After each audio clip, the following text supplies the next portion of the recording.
திமுகவுக்கு எதிராக நிறைய சட்டம் ஒழுங்கு மிகச்சிறப்பாக கையாண்டு இந்தியாவையே ஸ்காட்லாண்ட் ஏடா மாற்றிய உளவுத்துறையை வச்சுருக்காருல்ல கையில். அதனால் அதுக்கு மாபெரும் அளவுக்கு ஆட்சிக்கு வந்து ஒரு 200 சீட் ஜெயிக்க போகிறார்ல. பிரசாந்த் கிஷோர் 21 சொன்ன 200 சீட்டை இப்போவாவது வாங்கிட போகிறார்ல. அதனால் அவருக்கு அந்த நம்பிக்கை. அதனால் தன்னுடைய நம்பிக்கை இன்மையில் யதார்த்தத்தை யதார்த்தமாக சொல்லாமல் என்ன மாற்றி சொல்வது என்ற நேரேட்டிவ் செட் பண்ணுற நிலைமைக்கு போயிட்டார் நம்ம திமுக தலைவர் என்பதிலிருந்தே. அவர் தோல்வி என்ற பயம்தான் அவரை அப்படி சொல்ல வைக்கிறது என்பது பகிரங்கமாக தெரிகிறது. ஆனால் இதே விஷயத்தை எதிர்த்து கேள்வி கேட்குறாவும் பழனிசாமி இருக்கார், எதிர்த்து கேள்வி கேட்குறாவும் விஜய் இருக்கார். எங்கேயா வந்துச்சு என்டிஏன்ட்டு என்ன அதிமுக தலைமையிலான கூட்டணி என்று அன்புமணி சொல்கிறார். புரியுதுங்களா?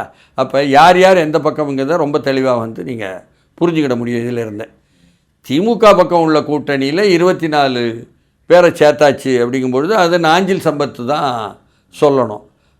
வேர்க்கடலை வைக்கிறதுக்கு அறிவாலயத்துக்கு வந்தாலும் கூட்டிகிட்டு வந்து கூட்டணியில் சேர்த்துட்றாங்க அப்படின்னு சொல்லி போட்டு நாஞ்சில் சம்பத் சொன்னது பார்த்து நம்ம ரசித்து சிரிக்க வேண்டிய நிலைமைக்கு போயிருக்கு. இந்த எண்ணிக்கை அதிகமாக கூடுவதனால இப்பொழுது தொகுதிகளுக்கு வலிமையாக இருக்காங்கன்னு நினைக்கிறீங்களா? ஐயோ பாவம் வலியோடு இருக்காங்க.